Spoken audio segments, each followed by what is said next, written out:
Iran এখন আর সেই পুরনো ইরান নেই। এই ঘোষণার পর যেন গর্জে উঠেছে গোটা পশ্চিম এশিয়া। মুসলিম রাষ্ট্র ইরান তাদের গোপন সুপার অস্ত্রের খবর প্রকাশ করে সোজাসাপটা জানিয়ে দিল শত্রুদের জন্য কোনো ছাড় থাকবে না, এবং যা প্রকাশ করেছে তা যে সে অস্ত্র নয়, একেবারেই এআই চালিত সুপার অস্ত্রের ভান্ডার, যা প্রকাশের পর তোলপাড় ইরান সহ পুরো বিশ্ব। ইরানের সেনাবাহিনী স্থলবাহিনীর প্রধান ব্রিগেডিয়ার জেনারেল কিউমার সাইদের স্পষ্ট ভাষায় বলেছেন, আমাদের হাতে এমন সব উন্নত প্রযুক্তির অস্ত্র রয়েছে যা কৃত্রিম বুদ্ধিমত্তা আর্টিফিশিয়াল ইন্টেলিজেন্স দ্বারা পরিচালিত।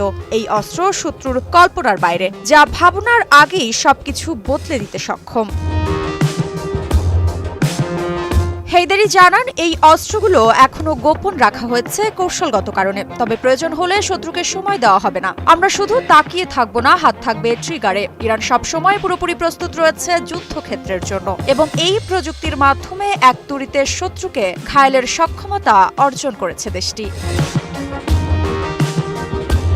এর আগে 2023 সালে মাটির নিচের গোপন বিমান ঘাঁটির ভিডিও প্রকাশ করেছিল ইরান। ইগল 44 নামের এই ঘাঁটি তৈরি করা হয়েছে পাহাড়ের নিচে। ইরানের রাষ্ট্রীয় সংবাদ মাধ্যম ইরনা নিউজ তাদের এক প্রতিবেদনে জানিয়েছিল, ওই মাটির নিচে ঘাঁটিটি ইরানের বিমান বাহিনীর অন্যতম গুরুত্বপূর্ণ ঘাঁটি ছিল। এর ভেতরে রাখা ছিল ক্ষেপণাস্ত্র সহ যুদ্ধ বিমান।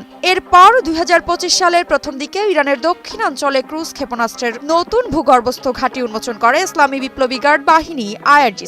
ঘাঁটিতে অবস্থিত অত্যাধুনিক ক্ষেপণাস্ত্রগুলো উন্নত ব্যবস্থায় সজ্জিত এবং সম্ভাব্য স্বল্পতম সময়ে লক্ষ্যবস্তুতে আঘাত হানতে পারে।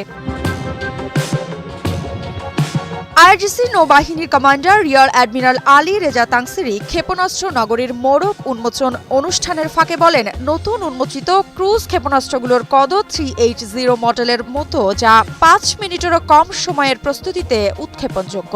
গত 18 জানুয়ারি IRGC নৌবাহিনীর পারস্য উপসাগরে একটি অজ্ঞাত স্থানে ভূগর্ভস্থ একটি নৌ ক্ষেপণাস্ত্র ঘাঁটি প্রদর্শন করে। এর আগে গত 10 জানুয়ারি IRGCর অ্যারোস্পেস এয়ারফোর্স আরেকটি ভূগর্ভস্থ ক্ষেপণাস্ত্র শহর উন্মোচন করে। ইরান বলছে, তাদের ব্যালিস্টিক ক্ষেপণাস্ত্র যুক্তরাষ্ট্র ও ইসরায়েলের বিরুদ্ধে গুরুত্বপূর্ণ প্রতিরোধক।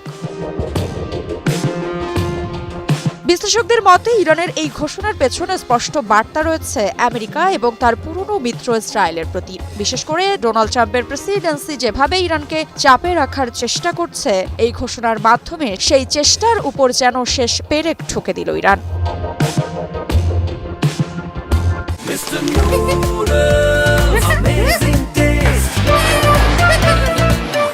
ট্রাম্প প্রশাসন সবসময় ইরানকে খলনায়ক বানানোর চেষ্টা করেছে। নানা নিষেধাজ্ঞা, সামরিক হুমকি এবং ইসরায়েলের সঙ্গে হাত মিলিয়ে যুদ্ধ পরিস্থিতি তৈরি করার চেষ্টাও চালিয়েছিল। কিন্তু আজকের ইরান জানিয়ে দিল, ভয় পাওয়ার দিন তাদের শেষ হয়েছে। তবে ইরান শুধু অস্ত্রের ঘোষণায় থেমে থাকেনি। সীমান্তে 10টি ডিভিশন মোতায়েন করে বলেছে, শত্রুরা যদি কোনো ভুল করে তাহলে তাদের বেঁচে ফেরার সুযোগ থাকবে না। এদিকে হেইদারি বলেছেন, আমরা হুমকি দূর করতে সীমান্তে থাকি না, আমরা থাকি প্রতিরোধ করতে।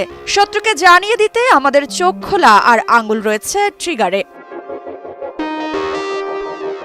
বিশ্ব যখন সাইবার হামলার ভয় দেখিয়ে ইরানকে দুর্বল ভাবতে শুরু করেছিল, তখন ইরান চুপচাপ গড়ে তুলেছে সাইবার ইউনিট। এখন এই ইউনিট কাজ করছে সর্বোচ্চ প্রযুক্তির দক্ষতায়। ইরান বলছে, আমরা শুধু আগুনের লড়াইয়ে না, বুদ্ধির লড়াইটাও জিতব। ইরান বারবার দেখিয়ে দিয়েছে, মুসলিম রাষ্ট্র বলে তারা কখনো কারো ভয় পায় না। ট্রাম্পের মতো আগ্রাসী মুখোশধারীরা কিংবা ইসরায়েলের পুরনো খেলায়ও তাদের আর থামাতে পারবে না।